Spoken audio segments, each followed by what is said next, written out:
የሴኔጋልና ሞሮኮ ጨዋታ ውዝግቡ ተባብሶ ቀጥሏል። የሞሮኮ ባለስልጣናት በሴኔጋል የተሸነፍነው በአስማት ነው ብለዋል። ሴኔጋል ሌላም የቆየ ታሪክና አመል ያላት ሀገር ነች ተብሏል። ይህ በእንዲህ እንዳለ ሴኔጋል ታይቶ በማይታወቅ ሽልማት ተጫዋቾቿን አንበሽብሻለች። በሽልማቱ ዓለም እየተገረመ ነው።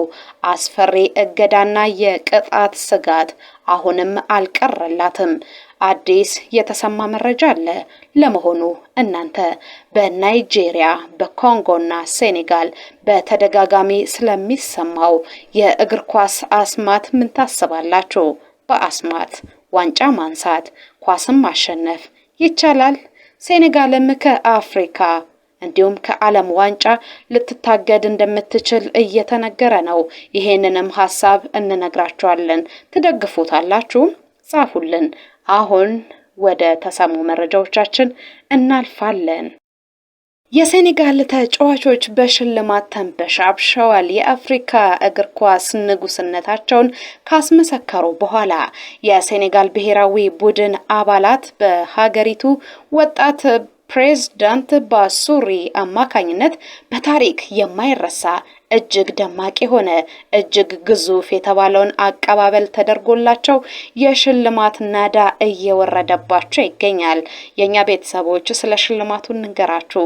ለቡድን አባላት በጥሬ ገንዘብ $535,000 ተበርክቶላቸዋል። ለእያንዳንዱ ተጫዋች ለቤት መስሪያ የሚሆን $135,000 ተጨማሪ ገንዘብ ተሰጥቷቸዋል። በቡድኑ ውስጥ ከፍተኛውን ድርሻ የተወጡ የአሰልጣኞች ግሩፕም ሽልማቱ ደርሷቸዋል። $90,000 ለናንተ ይገባል ተብሏል። ይሄንን ሁሉ ረብጣ ገንዘብ ቢያሸክሟቸውም መሬት ስለምን ይቅርባቸው የተባለ ይመስላሉ። በተወዳጇ የሴኔጋል ዋና ከተማ ዳካር መሃል እምብርቷ ላይ 1500 ካሬ ሜትር ስፋት ያለው መሬት ተሰጥቷቸዋል። ለአሰልጣኝ ቡድን አባላትም ደግሞ የ1000 ካሬ ሜትር እንሆ ተብለዋል። በአጠቃላይ የሴኔጋል መንግስት ለተጫዋቾቹ ሽልማት ከፍተኛውን የሆነ ገንዘብ አውጥቷል። 65,000 ካሬ ሜትር ለቡድን አባላት በስማቸው አዘዋውሮላቸው አስገራሚውን ሽልማት አከናውኗል። በዚህም ብቻ አላበቁ።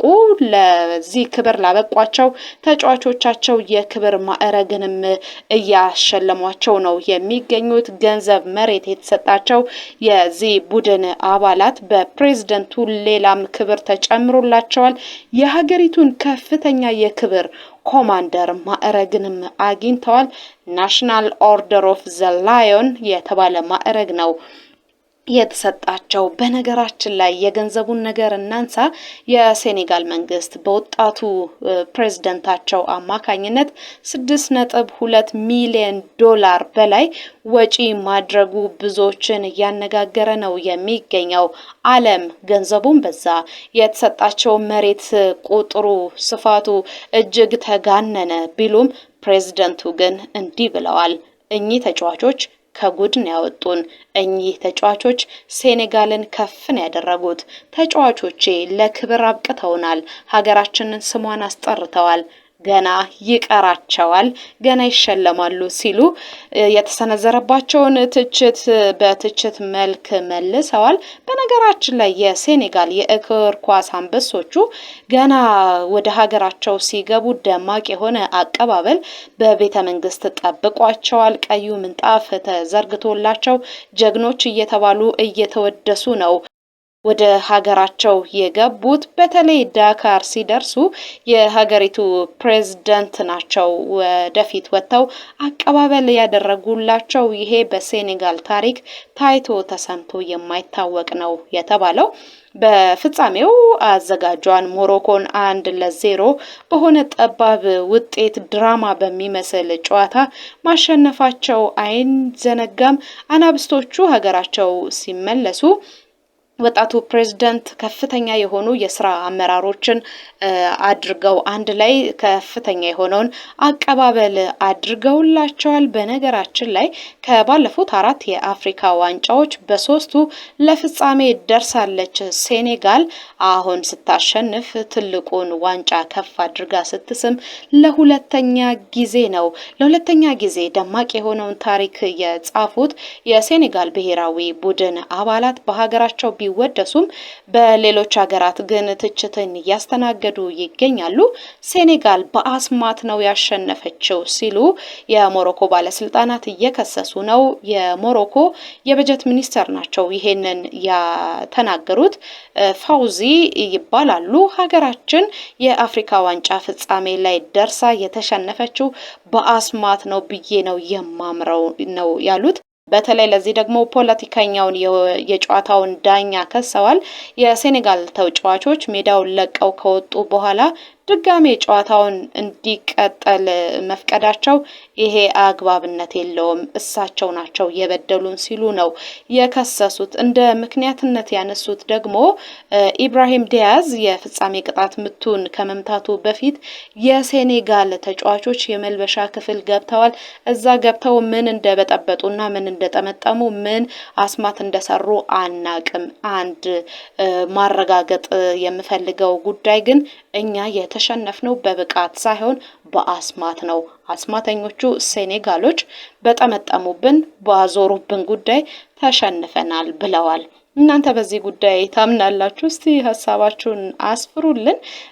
ከዚሁ ጋር የተያያዘ መረጃ እንገራችሁ። የዓለም እግር ኳስ የበላይ መሪው ፊፋ የሴኔጋል ብሔራዊ ቡድንን አልለቅም እያለ ነው። በአፍሪካ ዋንጫ የፍጻሜው ጨዋታ ላይ ሜዳውን ለቀው መውጣታቸው ይታወቃል። ጨዋታውም ለደቂቃዎች መቋረጡ የሚዘነጋ አይደለም። በዓለም ዋንጫ ላይ የሚተገበር ቅጣትም ይተላለፍላቸዋል፣ በእነሱ ላይም ይፈጸማል እያለ ነው የሚገኘው። የፊፋ ሕግ በዚህ መሰል ተግባራት ላይ የተሳተፉ አካላት ላይ ከ4 እስከ 6 ጨዋታዎችን የመቅጣት ልምድ አለው። ሴኔጋል ለዓለም ዋንጫው ሰበር ሰካ እያለች ለመጫወት ስትመጣ ይሄ ቅጣት ያገኛታል ነው የተባለው።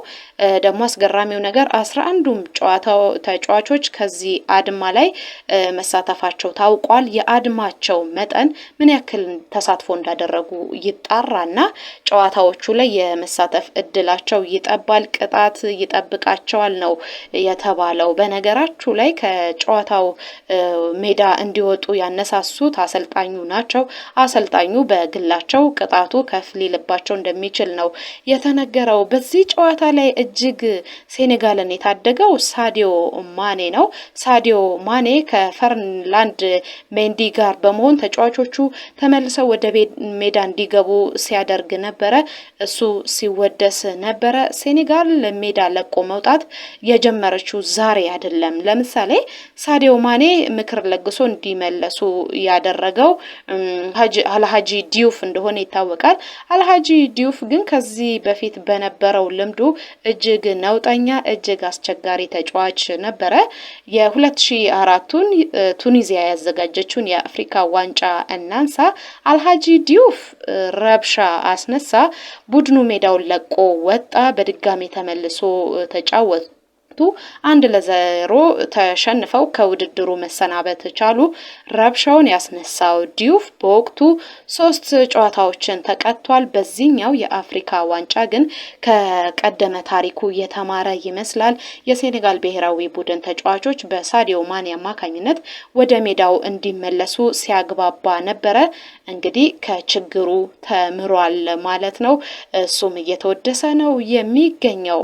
በነገራችሁ ላይ የሞሮኮ ብሔራዊ ቡድን አስማት ተሰርቶብኝ ተሸነፍኩ ቢሉም የተገባ ነገር አልተደረገም ብለው ቢከሱም በአፍሪካ ዋንጫ የፍጻሜ ጨዋታ ላይ ባሳዩት ብቃት በፊፋ የወንዶቹ የዓለም እግር ኳስ ደረጃ ላይ 8ኛ ደረጃ ላይ በመቀመጥ ታሪክ አስመዝግበዋል። ከፍተኛ ደረጃ ነው የተቀመጡት። እንደ አውሮፓውያን የዘመን አቆጣጠር ሚያዝያ 1998 ያስመዘገቡት የ10ኛ ደረጃ የክብረ ወሰን ሆኖ ተቀምጦ ነበረ። አሁን ግን ደረጃዎችን በማሻሻል በታሪካቸው ከፍተኛ የሆነውን ቁጥር አስመዝግበዋል። አሸናፊዋ ሴኔጋል በበኩሏ ባለፉት 3 የአፍሪካ ዋንጫዎች ላይ ለሁለተኛ ጊዜ ሻምፒዮን በመሆኗ 7 ደረጃዎችን አሻሽላለች። የነሐስ ሜዳሊያ ያገኘችው ናይጄሪያ 79.09 ነጥቦችን በመሰብሰብ 12 ደረጃዎችን አሻሽላ በዓለም ላይ ያላትን ደረጃ 26ኛ ላይ እንድትቀመጥ ሆናለች። በግማሽ ፍጻሜው ላይ ብርቱ ተፎካካሪ የሆነችው ግብጽ 4 ደረጃዎችን አሻሽላ በዓለም 31ኛ ደረጃ ላይ ተቀምጣለች። አልጄሪያ 3 ደረጃ ዝቅ ብላለች። በምድብ ጨዋታ ላይ ያልተሳካላት ጋቦን 44.97 ነጥቦችን በማምጣት ወደ 86ኛ ደረጃ ዝቅ ብላለች። ኢኳቶሪያል ጊኒ ደግሞ 10 ደረጃዎችን በማጣት ወደ 170ኛ ወደ 107ኛ ደረጃ መውረድ ችላለች። በዓለም አቀፍ ደረጃ በመጀመሪያዎቹ ተርታ የተሰለፉት 7 ደረጃዎች ላይ ምንም አይነት ለውጥ አልታየም። ስፔን፣ አርጀንቲና፣ ፈረንሳይ፣ እንግሊዝ፣ ብራዚል፣ ፖርቹጋል እና ኔዘርላንድስ አሁንም የዓለም ቁንጮነታቸውን አስመስክረዋል። አፍሪካ እንደዚህ ውድድሯን አካሂዳለች። የዓለም ዋንጫን እንጠብቃለን። በዓለም ዋንጫ የትኛው ብሔራዊ ቡድን የተሳካ የውድድር ጊዜን ያሳልፋል? ኮሜንት ላይ አስፍሩልን። ያሁኑን አበቃን። በቸር ዋሉ።